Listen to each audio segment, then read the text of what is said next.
اعوذ باللہ من الشیطان الرجیم بسم اللہ الرحمن الرحیم یا ایھا الذین آمنوا لا تبطلوا صدقاتکم بالمن والاذی، اے اہل ایمان اپنے صدقات کو باطل نہ کر لو احسان جتلا کر اور کوئی اذیت بخش بات کہہ کر، کالذی ينفق مالہ رئاء الناس، اس شخص کی طرح جو اپنا مال خرچ کرتا ہے لوگوں کو دکھانے کے لیے۔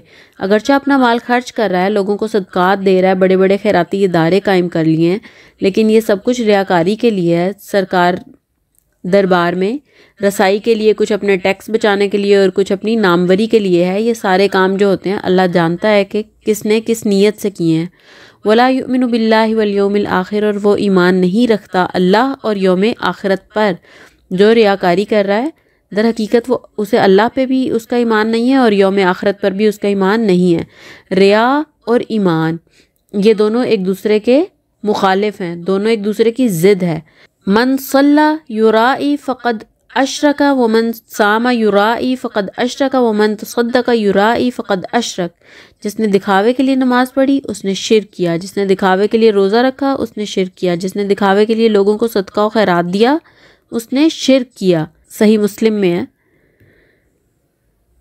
فَمَثَلُهُ كَمَثَلِ صَفْوَانٍ عَلَيْهِ تُرَابٌ، تو اس کی مثال اس چٹان کی سی ہے جس پر کچھ مٹی ہو، یعنی کہ کچھ مٹی جم گئی ہو کسی چٹان پہ، تو اس پہ اگر بیج بھی ڈال دیں تو فصل تو اگ جائے گی لیکن وہ انتہائی ناپائیدار ہوگی۔ فَأَصَابَهُ وَابِلٌ فَتَرَكَهُ صَلْدًا، پھر اس پر زوردار بارش پڑے تو وہ اس کو بالکل صاف پتھر چھوڑ دے گا۔ بارش کے ایک ہی زوردار چھینٹے میں چٹان کے اوپر جمی ہوئی مٹی کی تہ بھی بہہ گئی، آپ کی محنت بھی ضائع ہو گئی، آپ کا بیج بھی غارت گیا اور آپ کی فصل بھی گئی۔ بارش سے دھل کر وہ چٹان اندر سے بالکل صاف اور چٹیل نکل آئی، یعنی سب کچھ گیا اور کچھ حاصل بھی نہ ہوا۔ اس کا مطلب یہ ہے کہ ریاکاری کا یہی انجام ہوتا ہے کہ ہاتھ سے مال بھی دیا اور حاصل کچھ نہ ہوا، اللہ کے ہاں کسی اجر و ثواب کا سوال ہی نہیں۔ لا يقدرون على شيء مما كسبوا، ان کی کمائی میں سے کچھ بھی ان کے ہاتھ نہیں آئے گا۔ ایسے لوگ اپنے طور پہ تو صدقہ و خیرات کر کے جو نیکی کماتے ہیں اس میں سے کچھ بھی ان کے ہاتھ نہیں آتا۔ واللہ لا يهدي القوم الكافرین، اور اللہ تعالیٰ ایسے کافروں کو ہدایت نہیں دیتا۔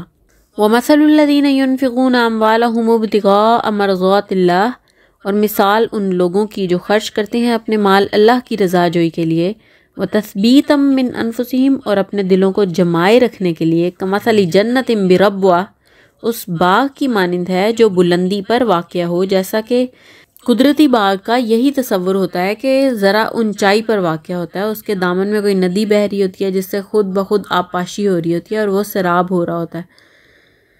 أَصَابَهَا وَابِلٌ، اب اگر اس باغ کے اوپر زوردار بارش برسے، فَآتَتْ أُكُلَهَا ضِعْفَيْنِ، فَآتَتْ أُكُلَهَا ضِعْفَيْنِ، تو دگنا پھل لائے۔ فَإِن لَّمْ يُصِبْهَا وَابِلٌ فَطَلٌ، اور اگر زوردار بارش نہ بھی برسے تو ہلکی سی پھوار، یعنی کہ ہلکی سی پھوار ہی اس کے لیے کافی ہے۔